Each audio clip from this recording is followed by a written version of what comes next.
Hello all, welcome to the Triple S educational platform.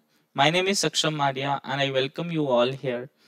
I hope सब लोग अच्छे से होंगे. इस पर्टिकुलर वीडियो में हम लोग डिस्कस करेंगे कुछ MCQs को सॉल्व करेंगे and the MCQs are related to ecosystem and ecology. जो इससे पहले हम लोगों ने वीडियोस स्टडी करी थी वहां पर हमने इकोसिस्टम के बारे में डिस्कस किया था. इकोसिस्टम के स्ट्रक्चर, फंक्शन और बहुत सारी चीजें हमने वहां पे डिस्कस करी थी. इकोलॉजी में भी हमने काफी चीजों को डिस्कस करा था. Ecological efficiency, ecological pyramid, nutrient cycling, उन सब चीजों को भी हमने देखा था. इकोलॉजिकल सक्सेशन वगैरह. तो उसी से रिलेटेड ये वीडियो जो है ये MCQ वीडियो है. So now let us start with this video. इसमें हम लोग 15 MCQs को डिस्कस करेंगे. आप लोग इनको खुद से भी अटेम्प्ट कर सकते हैं and you can also comment down your score. So first question क्या कह रहा है, which of the following statement is not correct. अब ये जो क्वेश्चन है ये कहाँ से है, ये इकोलॉजिकल पिरामिड का क्वेश्चन है. यहाँ पर हमारे पास कुछ 4 ऑप्शंस गिवन हैं. तो हमने क्या डिस्कस करा था, हमने 3 डिस्कस करा था. एक हमने पिरामिड ऑफ नंबर डिस्कस करा था, पिरामिड ऑफ बायोमास डिस्कस करा था और पिरामिड ऑफ एनर्जी डिस्कस करा था. एनर्जी में अगर आपको याद होगा तो एनर्जी का जो पिरामिड है वो हमेशा कैसा होगा, अपराइट होगा. बायोमास में हमने 2 टाइप का पढ़ा था, या तो वो पिरामिड अपराइट होगा या फिर जो वो पिरामिड है वो इन्वर्टेड होगा. और नंबर के केस में अपराइट भी हो सकता है, इन्वर्टेड भी हो सकता है और स्पिंडल शेप भी हो सकता है. अब हम एक बार स्टेटमेंट्स को देखेंगे फिर मैं आपको बताऊंगा. यहाँ पे फर्स्ट स्टेटमेंट क्या कह रही है, that pyramid of biomass in sea is generally upright. अगर हम लोग यहाँ पे पिरामिड ऑफ बायोमास की बात करें और वो भी सी के केस में, हमने क्या डिस्कस किया था, बायोमास के केस में पिरामिड अपराइट कब होता है, जब हम लोग ग्रासलैंड या फिर फॉरेस्ट इकोसिस्टम की बात करते हैं या फिर टेरिस्ट्रियल की जब हम बात करते हैं तो पिरामिड ऑफ बायोमास जो है वो अपराइट होता है. और जब हम लोग एक्वेटिक सिस्टम की बात करते हैं वहां पर जो पिरामिड ऑफ बायोमास है वो इन्वर्टेड होता है. बट यहाँ पर ये स्टेटमेंट क्या कह रही है, that pyramid of biomass in the sea, मतलब ये एक एक्वेटिक बॉडी है, in the sea is generally upright. तो ये स्टेटमेंट हमारी गलत है और हमें यहाँ पर गलत स्टेटमेंट को ही चूज करना था. एक बार बाकी स्टेटमेंट्स को देख लेते हैं. Pyramid of energy is always upright, हाँ this is a true statement. Pyramid of number in grassland ecosystem is upright, हाँ पिरामिड ऑफ नंबर अपराइट कब होगा, ग्रासलैंड सिस्टम में वो क्या होगा, अपराइट होगा. तो ये स्टेटमेंट भी हमारी ट्रू है. Pyramid of biomass in sea is generally inverted, हाँ ये स्टेटमेंट हमारी ट्रू है कि सी के केस में अगर हम पिरामिड ऑफ बायोमास की बात कर रहे हैं तो वो जनरली कैसा होगा, इन्वर्टेड होगा. ये भी सही है. So only incorrect statement here is option number A. So the right answer in this particular question is option number A, that pyramid of biomass in sea is generally upright. ये बात यहाँ पे गलत है. Now moving to the next question, the equation GPP minus R is equals to NPP. You have to tell me R represents dash, retardation factor, respiration losses, environmental factor या फिर radiant energy. अगर आपको याद होगा तो NPP को क्या बोलते हैं, NPP को बोलते हैं नेट प्राइमरी प्रोडक्टिविटी और GPP को बोलते हैं ग्रॉस प्राइमरी प्रोडक्टिविटी. अब इन दोनों में डिफरेंस ये होता है, नेट प्राइमरी प्रोडक्टिविटी जो है वो हम कैसे कैलकुलेट करते हैं, जब हम ग्रॉस प्राइमरी प्रोडक्टिविटी में से रेस्पिरेशन को माइनस कर देते हैं या फिर रेस्पिरेशन लॉसेस जो होते हैं उसको माइनस कर देते हैं तो हमारे पास जो वैल्यू बचती है that is the net primary productivity. तो इसका मतलब R यहाँ पर क्या होना चाहिए, respiration losses. So the answer would be option number B, that is the respiration losses. Now, moving to the next one. Which of the following ecological pyramid is generally inverted? Again pyramid से question है, हमें इन चारों options में से ये बताना है कि कौन सा पिरामिड जो है वो जनरली इन्वर्टेड फॉर्म में एग्जिस्ट करता है. तो एक एक करके देखते हैं. Pyramid of number in the grassland, number वाले पिरामिड की बात कर रहे हैं और ग्रासलैंड की भी बात कर रहे हैं. तो ये जो होगा कैसा होगा, अपराइट होगा, ये इन्वर्टेड नहीं होगा. पिरामिड ऑफ एनर्जी ये क्या होता है, हमेशा अपराइट होता है. तो ये भी हमारा आंसर सही नहीं है. Pyramid of biomass in the forest, हम बायोमास की जब हम बात करते हैं, बायोमास में याद रखना है अगर टेरिस्ट्रियल होगा तो अपराइट, एक्वेटिक होगा तो इन्वर्टेड. अब पिरामिड ऑफ बायोमास हमें फॉरेस्ट में पूछ रहा है, टेरिस्ट्रियल में पूछ रहा है, तो यहां पर ये क्या होगा, ये भी अपराइट होगा. Next one, pyramid of biomass in the sea, in the aquatic body. तो यहाँ पर जो पिरामिड ऑफ बायोमास है वो कैसा होगा, इन्वर्टेड होगा। अगर फर्स्ट क्वेश्चन को आपने ध्यान से समझा है तो you can simply answer this particular question. तो so the right answer in this question is option number D, that is pyramid of biomass in the sea. Moving to the next question. The sequential events from initial stage till the climax stage in a succession are called dash. जब हम succession को discuss कर रहे थे तो जो whole series of events जब हमने discuss किया था उसके लिए एक term हम लोग use करते हैं for the whole series of events from the initial stage till the climax stage. उस चीज को क्या बोलते हैं? The term is known as seed. So the right answer in this particular question is seed. यहाँ पर जो बाकी टर्म्स है, माइग्रेशन मतलब ट्रांसफर होना, एक स्पीशीज एक पर्टिकुलर एरिया से किसी दूसरे एरिया में चली जाती है, इसको माइग्रेशन बोलते हैं। इसेसिस होता है जब कोई न्यू प्लांट या फिर न्यू ऑर्गेनिज्म की डेवलप होती है तो उसको हम लोग क्या बोलते हैं, इसेसिस बोलते हैं। न्यूडेशन मतलब कोई एक ऐसी न्यूडेशन मतलब ऐसी खाली स्पेस या फिर ऐसा खाली एरिया जैसे बैरन लैंड की हम बात करते हैं जहां पे सक्सेशन होता है। The right answer is option B, C. Now moving to the next one, which of the following organism would appear as the pioneer on the bare rock? Pioneer का क्या मतलब होता है? First, सबसे पहला कौन सा ऑर्गेनिज्म जो है जिसके ग्रो होने के ज्यादा चांसेस हैं अगर हम लोग bare rocks की बात करें तो yes, can you answer? The right answer here is lichens. अब अगर हम लाइकन्स की बात करें तो लाइकन्स जो होता है वो किसका एसोसिएशन होता है? एल्गे का और फंजाई का एसोसिएशन होता है, जिसमें एल्गे जो होता है वो कौन से टाइप का होता है? साइनोबैक्टीरिया टाइप ऑफ एल्गे यहाँ पर होता है। तो इस चीज को क्या बोलते हैं? लाइकन्स। और सबसे पहले ऑर्गेनिज्म जो ग्रो होते हैं, पायनियर ऑर्गेनिजम्स जो होते हैं, दैट इज लाइकन्स। लीवरवर्ट्स और मॉसिस की अगर हम लोग बात करें तो इनको हम लोग किसके अंदर डिस्कस करते हैं? ब्रायोफाइट्स के अंदर हम लोग डिस्कस करते हैं। और अगर हम प्लांट की हायरार्की देखें कि जैसे पहले एल्गे की डेवलपमेंट हुई, फिर धीरे धीरे ब्रायोफाइट्स की डेवलपमेंट हुई, फिर उसके बाद टेरिडोफाइट्स जो प्लांट्स होते हैं उनकी डेवलपमेंट हुई, फिर इसके बाद जिम्नोस्पर्म्स की डेवलपमेंट हुई, और फिर इसके बाद एंजियोस्पर्म्स की डेवलपमेंट हुई। फाइनली एंजियोस्पर्म्स जो होते हैं फ्लावरिंग, जितने भी प्लांट्स हैं जिन पे फ्लावर लगते हैं, फ्लावरिंग प्लांट्स को एंजियोस्पर्म्स बोलते हैं।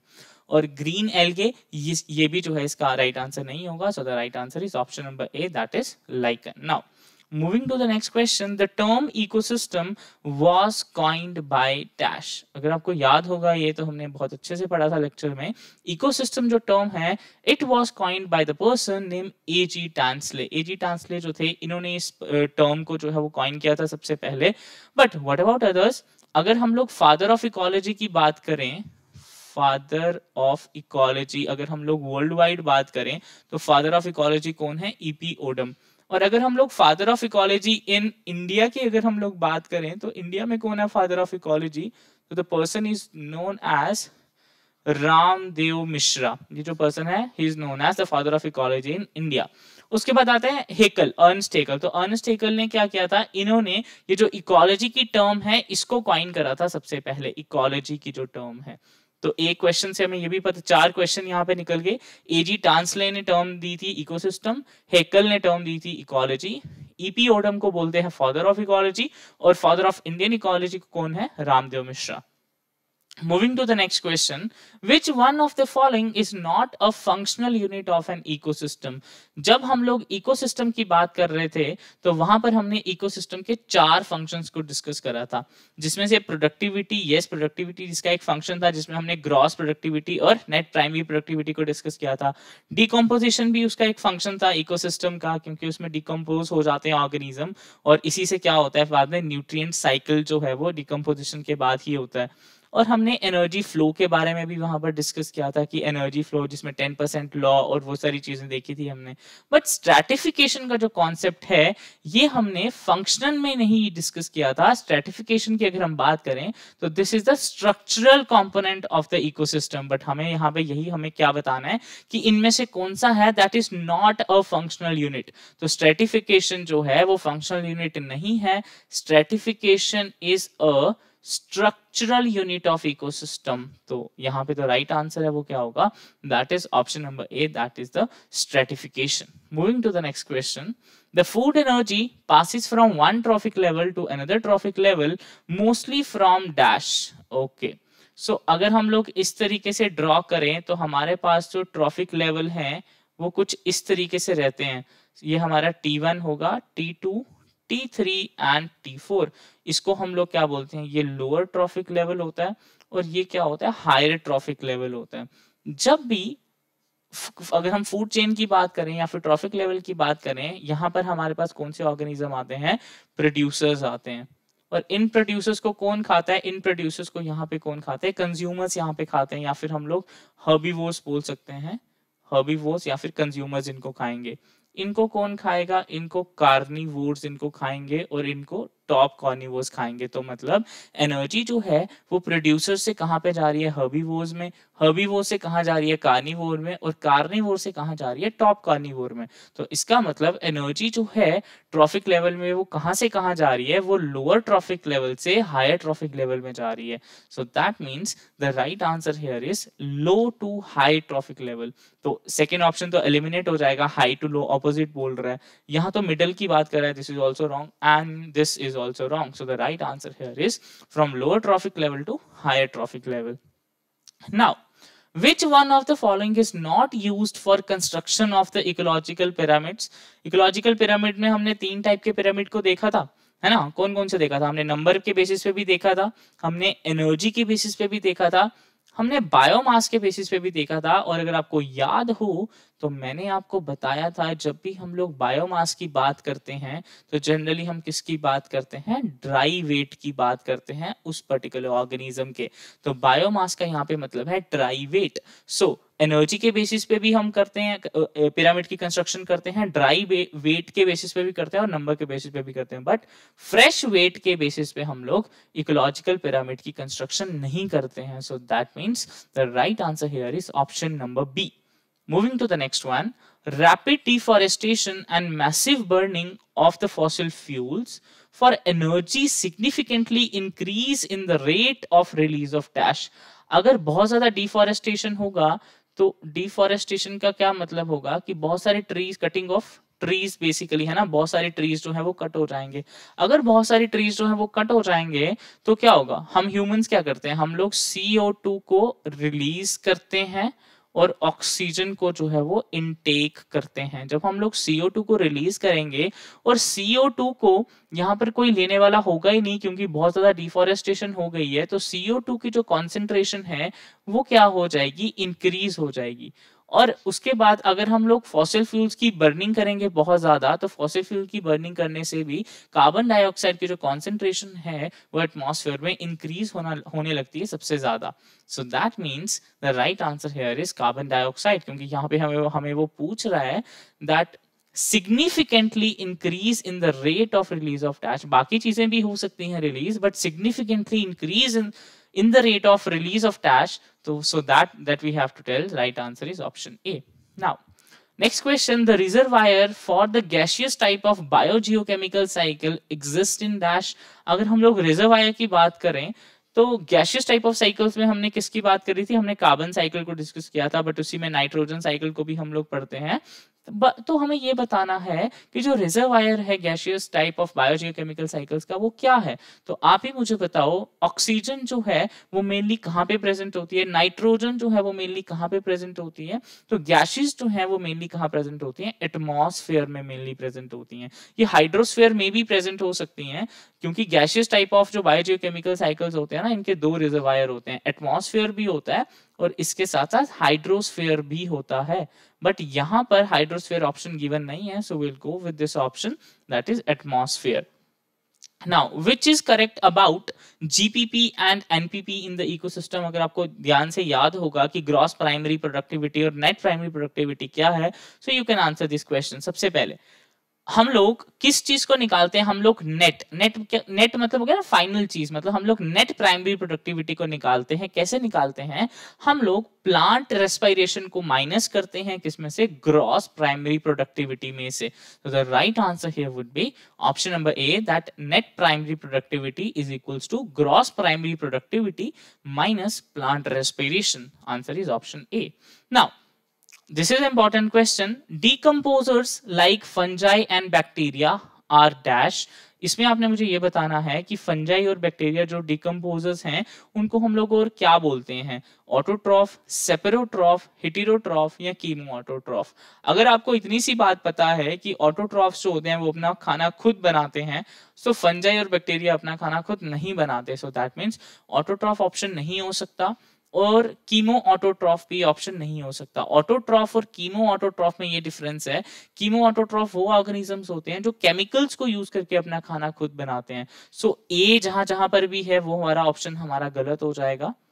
तो इसका मतलब हमारे ये 3 ऑप्शन गलत हो गए और हमारा यहाँ पे डी जहां जहां पर है वो भी ऑप्शन गलत हो जाएगा। सो एक ही ऑप्शन रह गया हमारे पास, option B, that says B and C means saprotrophs भी हम इनको बोलते हैं, हेटेरोट्रॉफ भी बोलते हैं। सेपरोट्रॉफ क्यों बोलते हैं? क्योंकि ये डेड ऑर्गेनिजम्स पे फीड करते हैं, that is why they are known as saprotroph. और हेटेरोट्रॉफ इनको क्यों बोलते हैं? क्योंकि ये और डिफरेंट ऑर्गेनिजम्स पे डिपेंड होते हैं अपने फूड के लिए। So that means right answer here is option B and option C. So this is the right answer. Very good. Now, the next question, 10% law of energy transfer in food chain was given by dash. अगर आपको याद होगा मैंने पढ़ाया था 10% जो law है ये जिन पर्सन ने दिया था, क्या नाम था उनका? लिंडमैन। और अगर इसके अलावा हम लोग बाकी पर्सन्स की बात करें तो हेक्कल की हम क्या बात करते हैं, हेक्कल जो है इन्होंने क्या टर्म दी थी? इकोलॉजी की टर्म को बताया था। और एल्टन की जब हम बात करते हैं तो जब मैं आपको पिरामिड्स पढ़ा रहा था वहां पे मैंने आपको बताया था कि इकोलॉजिकल पिरामिड को हम लोग क्या बोलते हैं? एल्टोनियन पिरामिड भी बोलते हैं, क्योंकि एल्टन ये जो पर्सन है इन्होंने इस चीज का कॉन्सेप्ट दिया था पिरामिड का। सो यहाँ पर जो राइट आंसर होगा that is option B, Lindeman. Now the last question, in terrestrial ecosystem major producers are dash. बहुत ध्यान से ऑप्शंस को देखना। फर्स्ट ऑप्शन है herbaceous and woody plants, phytoplankton, algae या फिर ऑल ऑफ द अबव। आपने ये बताना है कि टेरिस्ट्रियल इकोसिस्टम में, लैंड वाले इकोसिस्टम में मेजर प्रोड्यूसर कौन से ऑर्गेनिजम्स होते हैं जो सबसे ज्यादा प्रोड्यूस करते हैं। सो the right answer here is option number A. Phytoplanktons जो होते हैं ये जनरली वाटर में होते हैं, सो ये गलत हो गया।